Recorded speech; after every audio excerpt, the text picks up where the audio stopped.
Assalamualaikum warahmatullahi wabarakatuh. Alhamdulillahirabbil alamin wassalatu wassalamu ala asrofil anbiya'i wal mursalin wa ala alihi washabbihi ajmain. Pertama-tama marilah kita panjatkan puji dan syukur kita kehadirat Allah Subhanahu wa taala, dan tak lupa pula kita menghadiahkan sholawat kepada Nabi besar kita Muhammad sallallahu alaihi wasallam dengan Allahumma sholli ala sayyidina Muhammad wa ala ali sayyidina Muhammad. Yang saya hormati dosen pengampu kewirausahaan dan teman-teman sekalian yang saya sayangi, kami dari kelompok 13 yang beranggotakan Minda Agustina, Raza Putri Salsabila, dan saya sendiri Rizka Syaputri Nasution akan mempresentasikan hasil diskusi kami dan hasil kerja kami dengan judul Sumber Daya Manusia dalam Bisnis. Baik, saya Minda Agustina ingin menjelaskan tentang peran sumber daya manusia. Selain ini, fungsi SDM lebih banyak dilihat sebagai pengelola administrasi atau personilnya. Di dalam pengawasan dalam peraturan perusahaan di bidang ketenagakerjaan, fungsi SDM lebih banyak berperan dalam hal-hal yang menyangkut penyelenggaraan hubungan industrial di perusahaan seperti pembuatan peraturan perusahaan atau kesepakatan kerjasama, menjalin kerjasama dengan Departemen Tenaga Kerja, menyelesaikan perselisihan antar perusahaan dengan serikat pekerjaan atau karyawan. Yang lebih menyedihkan lagi, bila peran SDM hanya dianggap penting saat perusahaan ingin melakukan pengurangan jumlah karyawan. Selain itu, fungsi SDM juga seringkali dipersepsikan perannya tidak lebih sebagai pelaksanaan administrasi, yaitu yang mengurus masalah pembayaran gaji karyawan, mengurus cuti karyawan, pengganti biaya kesehatan, dan sebagainya. Demi mendukung para pemimpin puncak dari merger ini, perusahaan dalam melaksanakan langkah-langkah strateginya yang tepat untuk bersaing di pasar global, maka fungsi SDM dituntut untuk mendefinisikan perannya di dalam perusahaan. Adapun peran tradisional ini bukanlah tidak penting, namun peran tradisional tersebut harus diperluaskan dan diperkaya. Selanjutnya tentang peran baru sumber daya manusia. Menurut Ultz, pada tahun 1997, fungsi SDM harus menetapkan standar yang lebih tinggi dari yang telah mereka miliki hingga saat ini. Mereka harus menggerakkan para praktisi yang lebih tinggi dari perannya sebagai polisi atau penjaga kebijakan atau peraturan, sehingga dapat menjamin mitra, pemain, dan pelopor dalam memberikan keuntungan kepada perusahaan. Untuk itulah Ultz pada tahun 1997 menyarankan 4 peran baru yang harus dimainkan oleh sumber daya manusia. Yang pertama, mitra strategi bisnis. Adapun mitra strategi bisnis ini yaitu sebagai mitra strategi bisnis, fungsi SDM dan para praktisinya dituntut untuk mempunyai kemampuan dalam menerjemahkan strategi bisnis yang ditetapkan oleh perusahaan menjadi tindakan-tindakan yang nyata di lapangan. Nah, yang kedua, ahli di bidang administrasi. Sebagai ahli di bidang administrasi, fungsi SDM dan para praksisnya harus mampu melakukan rekayasa ulang terhadap proses-proses kerja yang dilakukan selama ini. Yang ketiga, pendukung dan pendorong kemajuan karyawan. Sebagai pendukung dan pendorong kemajuan karyawan, harus mampu untuk menciptakan susunan kerja yang dapat memberdayakan karyawan dan memotivasi mereka untuk memberikan kontribusi terbaiknya kepada perusahaan. Yang keempat, agen perubahan, yaitu dituntut untuk mampu menjadi katalisator perubahan di dalam perusahaan. Dan mereka juga dituntut untuk mampu menggali hambatan-hambatan yang mungkin dihadapi oleh perusahaan bila perubahan tersebut dilakukan. Baiklah, saya akan melanjutkan materi selanjutnya berjudul Pentingnya manajemen sumber daya manusia bagi manajer. Mengapa konsep-konsep dan teknik-teknik manajemen sumber daya manusia penting bagi semua manajer?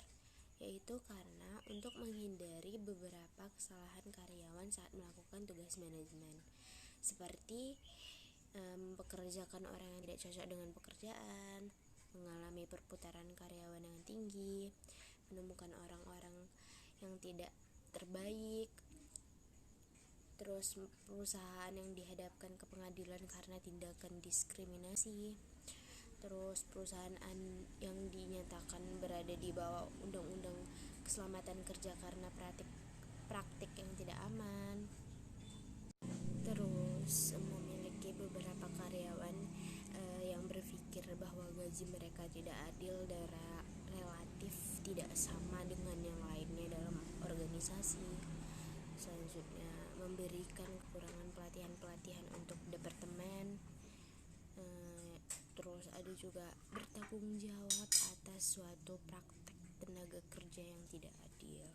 Selanjutnya kita membahas tentang aspek lini dan staf dari manajemen sumber daya manusia. Semua manajer dalam arti tertentu adalah manajer sumber daya manusia karena mereka semua terlibat dalam kegiatan-kegiatan seperti perekrutan, wawancara, seleksi, dan pelatihan. Namun, kebanyakan perusahaan juga memiliki sebuah departemen sumber daya manusia dan manajer sumber daya manusianya sendiri. Bagaimana tugas-tugas dari manajer SDM ini dan stafnya berhubungan dengan tugas-tugas dari manajer lini sumber daya manusia. Terus mari kita jawab pertanyaan ini dengan kita membahas definisi wewenang lini versus wewenang staf. Wewenang lini versus wewenang staf. Wewenang adalah hak untuk mengambil keputusan, untuk mengarahkan kerja orang lain dan memberikan perintah. Manajer lini diberikan wewenang untuk mengarahkan pekerjaan bawahan-bawahan mereka, dan manajer staf di lain pihak diberi wewenang untuk membantu dan menasihati manajer lini dalam menyelesaikan tujuan-tujuannya. Ada tanggung jawab manajemen sumber daya manusia dari manajer lini. Yang pertama, menempatkan orang yang benar pada pekerjaan yang tepat. Terus yang kedua, memulai karyawan baru dalam organisasi. Yang ketiga, melatih karyawan untuk jabatan yang bagi mereka yang masih baru. Yang keempat, meningkatkan kinerja jabatan dari setiap orang. Yang kelima, mendapatkan kerjasama kreatif dan mengembangkan hubungan kerja yang mulus. Yang keenam, menginterpretasikan kebijakan dan prosedur perusahaan. Yang ketujuh, mengendalikan biaya tenaga kerja. Yang ke-8, mengembangkan kemampuan dari setiap orang. Yang ke-9, menciptakan dan mempertahankan semangat kerja departemen. Dan yang terakhir, melindungi kesehatan dan kondisi fisik karyawan. Ada tanggung jawab manajemen sumber daya manusia dari departemen sumber daya manusia. Ada di dalamnya ada fungsi lini. Pertama, manajer sumber daya manusia menjalankan sebuah fungsi lini dengan mengarahkan kegiatan dari orang-orang di dalam departemennya sendiri dan dalam bidang jasa. Yang selanjutnya ada fungsi koordinatif. Para manajer sumber daya manusia berfungsi sebagai koordinator kegiatan personil sebuah tugas yang sering direferensi sebagai kendali fungsional. Fungsi jasa atau staf. Di sini contohnya itu membantu dalam hal pekerjaan, pelatihan, penilaian atau evaluasi, pengimbangan, penyuluhan, promosi, dan pemencatan karyawan. Dia juga membantu beraneka ragam program kesejahteraan, misalnya asuransi, kesehatan, kecelakaan, pensiun, liburan, dan lain-lain. Di sini saya akan melanjutkan materi kelompok saya, yaitu tentang berbagai aspek dalam perencanaan sumber daya manusia, yang mana sebelumnya kita akan membahas tentang menganalisis jabatan, karena analisis jabatan ini akan berhubungan dengan aspek dalam perencanaan sumber daya manusia. Analisis jabatan didefinisikan sebagai proses pengumpulan informasi secara sistematik terhadap informasi yang terpercaya dan relevan.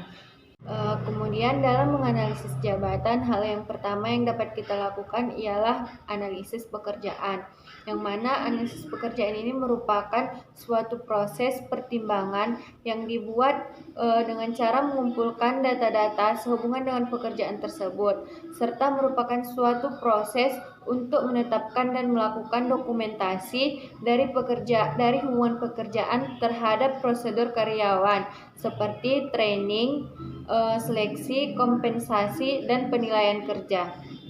Nah, langkah-langkah dalam melakukan analisis jabatan yaitu yang pertama, menentukan teknik pengumpulan data, contohnya seperti dengan mewawancarai atau melakukan observasi tertulis. Yang kedua yaitu dengan cara meninjau informasi dengan latar belakang yang relevan. Yang ketiga yaitu memilih atau menentukan posisi yang sesuai untuk dianalisis.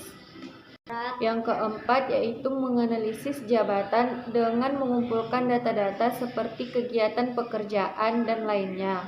Yang kelima yaitu meninjau kembali informasi yang sudah didapatkan dengan pemangku jabatan.